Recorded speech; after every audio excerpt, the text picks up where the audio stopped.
तानाजी सातपुतेंच्या प्रचारासाठी व्यासपीठावर जमलेले सर्वच मान्यवर दिग्गज नेते, नगरसेवक, आजी माजी नगरसेवक आणि मिरज विधानसभा मतदारसंघातील सर्व मान्यवर बंधू आणि भगिनींनो, ऊन भरपूर लागलेलं आहे. ज्यांना टोप्या मिळाल्या आहेत त्यांचं बरं आहे, पण ज्यांच्या डोक्यावर टोप्या नाहीत त्यांना किती उन्हाचा दाह सहन करावा लागतोय पत्रकारांसह हे आपण सगळे बघतोय.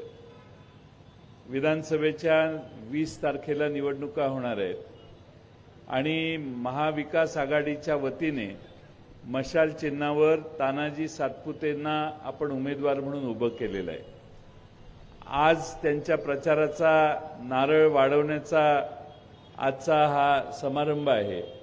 आपल्या सर्वांच्या आशीर्वादाने महाविकास आघाडी मिरज विधानसभा मतदारसंघात 100% विजयी होईल याची मला पूर्णपणाने खात्री आहे. या मतदारसंघाची रचनाच अशी आहे की कायम यांनी पुरोगामी विचार या शहराने उचलून धरलेला आहे.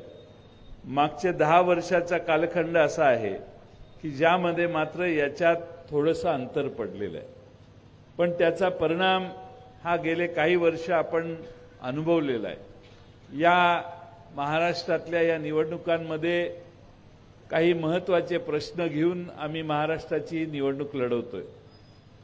उद्धव ठाकरे साहेब, शरद पवार साहेब, राहुल गांधी, बाळासाहेब थोरात, नाना पटोले हे सगळे महाराष्ट्रामध्ये पूर्ण ताकदीनं आज काम करतायत. कालच मुंबई BKC मैदानात महाराष्ट्रातल्या जनतेला सत्तेवर आल्यानंतर आम्ही काय देणार याची एक मोठी रॅली घेऊन त्या ठिकाणी 5 प्रमुख मागण्या किंवा 5 प्रमुख गॅरंट्या या देण्याचं अभिवचन या सर्व प्रमुख नेत्यांनी महाराष्ट्रातल्या जनतेला दिलेलं आहे. आणि ह्या गॅरंट्या या जो सामान्य माणूस आर्थिकदृष्ट्या अडचणीत आहे, या राज्यातल्या महिला असतील, युवक असतील, शेतकरी असतील, या सर्व वर्गांच्यासाठी त्यांना पाहिजे त्या गोष्टी देण्यासाठी 5 गॅरंट्या आमच्या महाविकास आघाडीने दिलेल्या आहेत. 10 तारखेला महाविकास आघाडीचा तपशीलवार जाहीरनामा प्रकाशित होणार आहे. तेही मुंबईमध्ये काही प्रमुख नेते एकत्रित येऊन त्याचं प्रकाशन करणार आहेत. त्यातही आपल्या मिरज शहराला आणि मिरजेच्या ग्रामीण भागाला आवश्यक असणाऱ्या अनेक गोष्टी या महाविकास आघाडीच्या वतीनं करण्याचं वचन आपणा सर्वांना देण्याची व्यवस्था झालेली आहे. तानाजी सातपुतेंना आपण सगळे जवळून ओळखता. मला विश्वास आहे की या मतदारसंघामध्ये आमचे बाळासाहेब होनमोरे हे उमेदवार म्हणून इच्छुक होते. त्याच्याच बरोबर आमचे वनखंडे सर उमेदवार म्हणून इच्छुक होते. पण मला मनापासून आनंद आहे की या दोघांनीही आणि अन्य सगळ्या आपणही, सांगलीकर कुठे गेले, ते सगळ्यांनी इच्छुक उमेदवारांनी आज स्वतःचं मन मोठं केलं आणि तानाजी सातपुतेंना पाठिंबा देण्याचा निर्धार व्यक्त केला.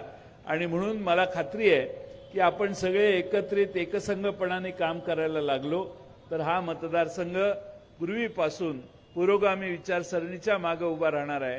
त्या मतदारसंघात आपल्याला विजय नक्की होईल. अनेक प्रश्न महाराष्ट्रात, आपल्या जिल्ह्यात आणि सांगली विधानसभा मतदारसंघात आहेत. त्या मतदारसंघाची प्रश्नांची सोडवणूक करण्याचं काम तानाजी सातपुते करतील. पण त्याचबरोबर वाढलेली महागाई ही मिरजकरांनाही आहे आणि महाराष्ट्रातल्या प्रत्येक नागरिकाला जाणवते. वाढलेल्या महागाईच्या वर वाढलेला GST हा एक दुसरा प्रश्न सामान्य माणसाच्या खिशातनं पैसे काढण्यासाठी फार प्रचंड मोठ्या प्रमाणात त्याचा उपयोग होतोय. आज देशामध्ये सगळ्यात जास्त GST कोण भरतं तर महाराष्ट्र सरकार, महाराष्ट्र राज्य भरतं. मागच्या महिन्यातली आकडेवारी निघाली तर 30,000 कोटी रुपये महाराष्ट्राच्या वतीनं महाराष्ट्रातल्या जनतेनं GST भरलेला आहे. आणि दुसऱ्या आसपासच्या राज्यांचा महिन्याला GST किती? 5,000, 8,000, 11,000 कोटी रुपये.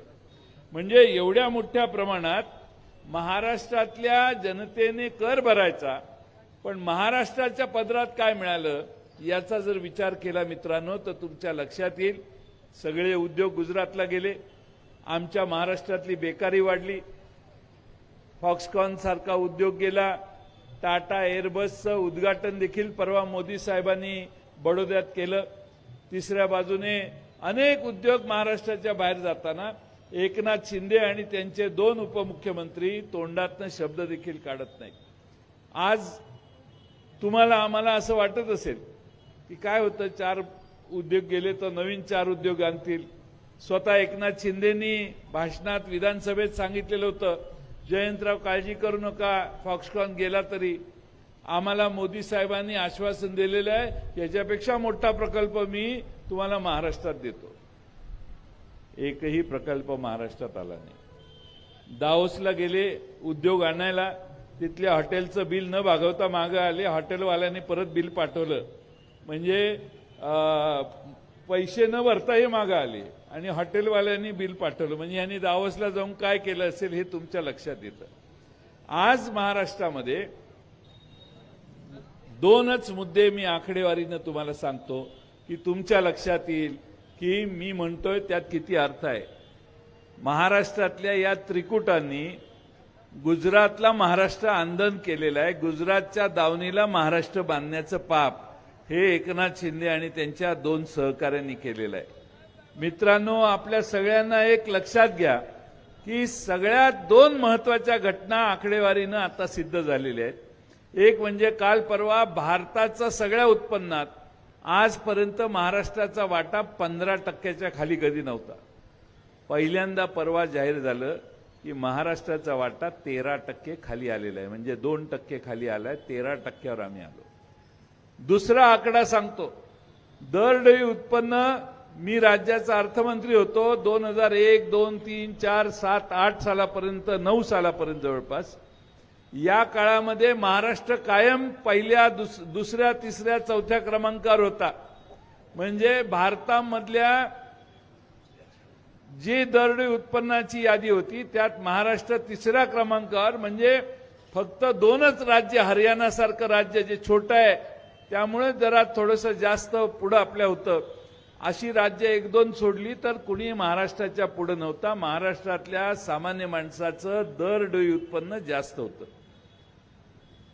देवेंद्र फडणवीस साहेब महाराष्ट्राचे मुख्यमंत्री 14 साली झाले, 16 साली महाराष्ट्राचं दरडोई उत्पन्न हे गुजरातपेक्षा कमी झालं। आपल्यावर गुजरात गेला, गुजरातचा 5वा नंबर आला, आपला 6वा नंबर आला। 16 सालापासून महाराष्ट्र कधी वर गुजरातच्या जाऊ शकला नाही। त्याला जबाबदार कोण? तर दिल्लीचं भारतीय जनता पक्षाचं सरकार आणि महाराष्ट्राचं भारतीय जनता पक्षाचं सरकार। आज यादी काढली तर दरडोई उत्पन्नात महाराष्ट्र आता 11व्या नंबरला गेलेला आहे। म्हणजे महाराष्ट्राचं नुकसान यांनी राज्य चालवताना केलं। भ्रष्टाचाराचा तर काही विषयच काढू नका। छत्रपती शिवाजी महाराजांचा पुतळा उभा राहिला त्यातही यांनी भ्रष्टाचार केला म्हणून तो पुतळा पडला। मुख्यमंत्री एकनाथ शिंदे म्हटले वाऱ्यामुळे पुतळा पडला। मी तिथं मालवणला गेलो, विशाल पाटील मालवणला गेलो तर मालवणला लोकांनी मला माहिती दिली। मी म्हटलं अरे वारं कुठून आलं? तो म्हटलं वारं इकडनं आलं। मग पुतळा, तो काय पुतळा तिकडेच पडलाय, मी ज्या बाजूने वारं आलं त्याच बाजूने पुतळा, त्याच बाजूला पुतळा पडला। पण एकनाथ शिंदेनी सांगितलं वाऱ्यामुळे पुतळा पडला।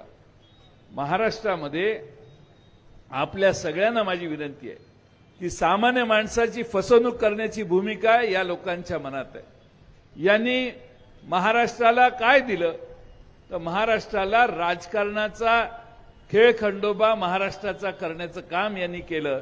शिवसेना फोडली, खोके देऊन आमदार फोडले असा आरोप त्यांच्यावर त्यावेळी झाला होता, हे विसरू नका।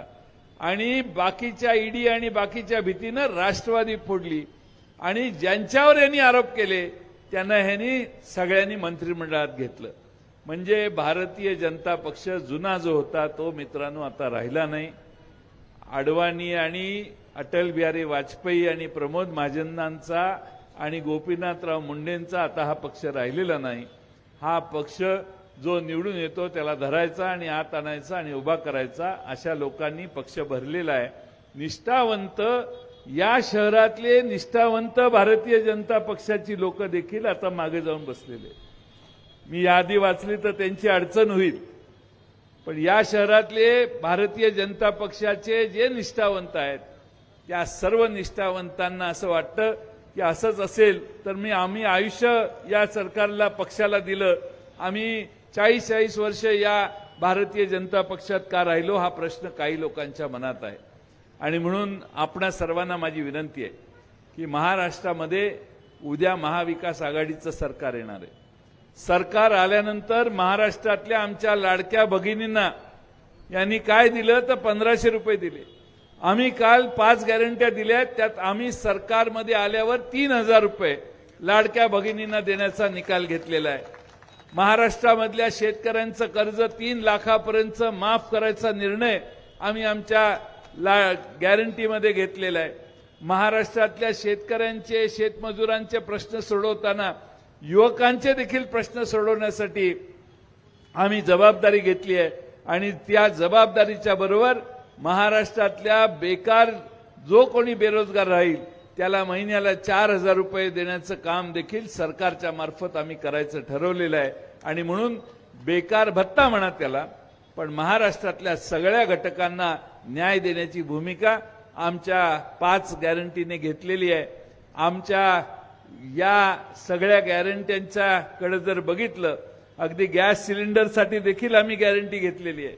या सरकारमध्ये बसलेल्या लोकांच्या पेक्षा दुप्पट गॅस आम्ही त्याच दराने, म्हणजे त्यांच्यापेक्षा डबल गॅरंटी आम्ही गॅस देताना पण घेतलेली आहे. आणि म्हणून माझी आपणाला विनंती आहे की आपल्या समोरची महागाई कमी करायची असेल, आपल्या समोर या मिरज शहरातल्या व्यापाऱ्यांच्या मागे जीएसटीचे जे भोंगे लागले आहेत त्यात कायद्यात काही दुरुस्त्या करून त्यांना मदत करायची असेल, महाराष्ट्रातल्या आणि मिरजेतल्या लोकांचे नागरी प्रश्न सोडवायचे असतील, या मिरज शहराच्या बाजूला असणारा सगळा या मतदारसंघातल्या ग्रामीण भागातल्या जनतेच्या कष्टाला न्याय द्यायचा असेल शेतकऱ्यांच्या, तर तानाजी सातपुतेंना निवडून देण्याशिवाय दुसरा पर्याय नाही. दुसरे निवडून आले, अनेक वर्ष झाले, आता त्यांचं भागलेलं आहे. त्यामुळे आता त्यांना परत निवडून देण्याची काही गरज नाही. आता अजीर्ण झालंय तिकडं. त्यामुळे तानाजी सातपुतेंसारखा नवा चेहरा या ठिकाणी तुमच्या सगळ्यांच्या आशीर्वादाने आज उभा राहतोय. काँग्रेस, राष्ट्रवादी काँग्रेस, शरदचंद्र पवार पक्ष आणि शिवसेना सगळे ताकदीनं तानाजी सातपुतेंच्या मागे आहेत आणि त्यांच्यासाठी आपल्या सगळ्यांचा आशीर्वाद मिळावा ही विनंती या निमित्तानं करतो. आमच्या तुतारी वाजवणाऱ्या माणसाची ओळख अपक्ष खासदारांना जरा चांगली करण्यासाठी जरा व्यवस्थित तुम्ही वाजवा तुतारी, ही आमची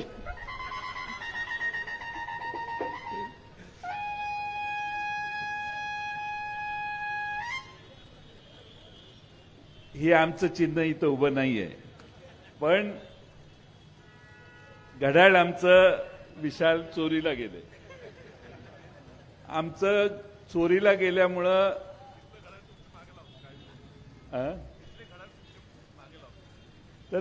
चोरीला गेल्यामुळं पृथ्वीवर एकमेव तो पक्ष आहे की ज्या पक्षाला पृथ्वीवर, मी भारतात म्हणत नाही, पृथ्वीवर, की त्या पृथ्वीवर हा एकमेव पक्ष आहे की ज्या पक्षाला आपल्या चिन्हाच्या खाली लिहावं लागतं की आमचं हे चिन्ह न्यायप्रविष्ट आहे. त्यामुळं ही पहिली खोत साहेब, ही पहिली केस आहे भारतात की घड्याळ चोरीला गेले. आता चोरीला गेलेलं असल्यामुळं आम्ही जो हा तुतारी वाजवणारा माणूस चिन्ह घेतलेलं आहे ते एवढं विशाल लोकप्रिय झालं, एवढं लोकप्रिय झालंय की माणसं तुतारीवर उभा राहायला फार उत्सुक आहेत. आपण बॅट बीटच्या नादाला लागण्यापेक्षा तुतारीच्या नादाला लागला असता तर तुमचा 1.5 लाखाने लीड वाढला असता. आपण सगळे या निमित्ताने विनोदाचा भाग सोडून द्या, पण सगळे अपक्ष खासदारांबरोबर सगळे आज व्यासपीठावर उपस्थित आहेत. याचा अर्थ या भागातले सगळेच उपस्थित आहेत. अपक्ष खासदारांच्या वेळी या मतदारसंघामध्ये किती 25,000चं मताधिक्य या मतदारसंघात मिळालेलं आहे. मला खात्री आहे की ते किंवा त्याच्यापेक्षा जास्त मताधिक्य या ठिकाणी मिळवण्याचा तानाजी सातपुते साहेब आम्ही सगळे प्रयत्न करू. आम्ही सगळे तुम्हाला योग्य ती मदत करू आणि आपल्या या उमेदवारीत या जिल्ह्यातल्या सगळ्या जागा या महाविकास आघाडीच्या निवडून येण्यासाठी आपला प्रयत्न केला पाहिजे आणि त्या सगळ्या जागा निवडून आणण्यासाठी आपण प्रयत्नाची शिकस्त करू. मला जत विटा आणि शिराळ्याला जायचंय आणि परत दुसऱ्या जिल्ह्यात संध्याकाळी जायचंय, त्यामुळे थोडीशी गडबड आहे. म्हणून मी आपल्या सगळ्यांची परवानगी न घेता या ठिकाणी